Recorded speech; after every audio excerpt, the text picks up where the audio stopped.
Trump seems to have bought Putin's narrative that Ukraine isn't a real country. This was kind of what Witkoff was saying to Tucker Carlson in that extraordinary interview, which I encourage everyone to read. I mean, it'd be painful to actually listen to it, but actually read it, because the naivete of Witkoff in the face of Putin is really quite extraordinary. Now, US negotiators are meeting Ukrainian and Russian delegations in Saudi Arabia today. Putin last week agreed to Donald Trump's proposal for Russia and Ukraine to stop attacks on each other's energy infrastructure for 30 days.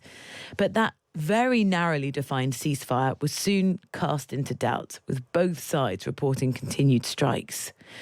Well, yesterday, the US Special Envoy Steve Witkoff expressed some optimism about chances for ending the conflict. So could these talks produce the breakthrough so many are hoping for? Stephen Erlanger is the New York Times diplomatic correspondent who's with us. Stephen, good morning. Good morning. Steve Witkoff said over the weekend, I feel that he, speaking of Putin, wants peace, saying, I think you're going to see in Saudi Arabia on Monday some real progress. Does he have reason, do you think, to feel newly optimistic? Well, he knows more than we do, to be sure. Yeah, reasonably optimistic if you're not looking for what Trump really wants, which is a full 30-day cessation of hostilities and the end of the war. They're talking about extending a supposed 30-day ceasefire from infrastructure and electricity to the Black Sea, so a grain deal can resume, Ukraine can resume exporting grain without fearing Russian intervention. But Russia has bigger aims in mind. So we're talking about very incremental things, to be sure. And when Witkoff talks about, how Putin wants peace, it just reminds me of George W. Bush meeting Putin for the first time and saying he looked into his soul. I think Putin's very good at presenting to foreigners, particularly Americans, exactly what the Americans want to see. Yeah, we know that Putin had that 90-minute phone call with Donald Trump last week. It seems the Kremlin are in absolutely no rush to sign up to a ceasefire. I mean, Putin put in all these sort of nuances or preconditions that we know Ukraine and Ukraine's allies will find extremely difficult to accept. Yes, that's right. I mean, for instance, Russia's saying for a ceasefire, it wants to make sure Ukraine gets no more military aid in that period of time, for instance. And that's impossible for Ukraine to accept. Putin doesn't want a ceasefire, let's be honest. He thinks he's slowly winning the war of attrition. I don't think Ukraine really wants this kind of ceasefire either now. Because it's worried Russia will just build up again. The person who really wants a ceasefire is Donald Trump. And Donald Trump's a powerful guy, and he's got his mind obsessed with this. So people are trying to accommodate him. I mean, to the point where you go along as much as you can because you don't want to be at the tip of his anger or be hit. As Keith Kellogg said about Ukraine, with a 2x4 over the head like a mule. So it's a difficult walk, but it's a real ceasefire that leads to a real peace talks, that leads to a real settlement that feels very far down the road, to me at least. And Ukraine, I think, are quite bruised really still from that sort of catastrophic argument in the Oval Office. The challenge actually Ukraine have had is to try and persuade Donald Trump that they themselves are not part of the obstacle to peace. Yes, that's precisely right. And this is something the British and the French convinced Zelensky. The Poles, too, helped. I mean, it wasn't just Keir Starmer and Jonathan Powell.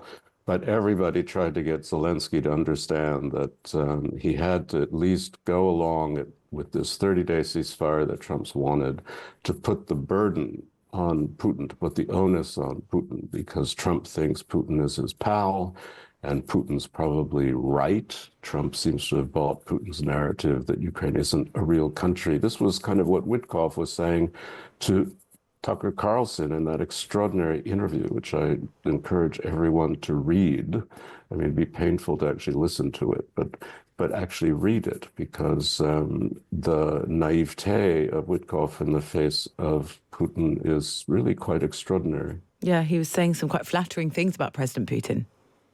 Well, that's okay. It's okay to be, that's part of the deal. But when he talks about the parts of Ukraine that Russia wants to seize as basically being Russian and Russian speaking, that that they were given to Russia in 54. It's all untrue except for Crimea. He just has a lot of the facts wrong, or he's buying a Russian narrative. Now, this isn't going to define what happens in the end, because Ukraine has agency and it has support from Europe, and that support is gearing up. And Ukraine can keep fighting. That's not really the problem. It can't keep fighting forever without American aid.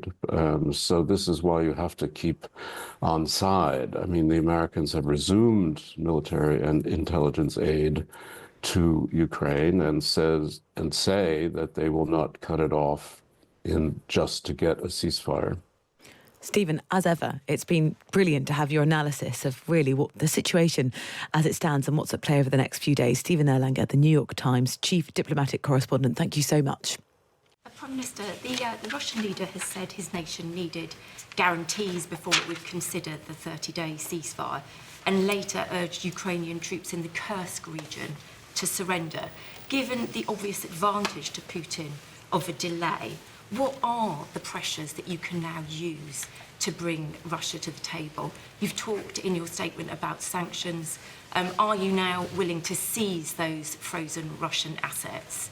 And also, what is your message to President Trump about the urgency of the situation now, that he must be part of the coalition to bring Putin to the table? I think there are 2 points of pressure. The first is more military capability for Ukraine, and fresh commitments put on the table this morning in that regard. So this group is moving forward on that. That's short-term military capabilities and longer-term military capabilities, because we also see Ukraine playing its own part in any security arrangements, which is very important.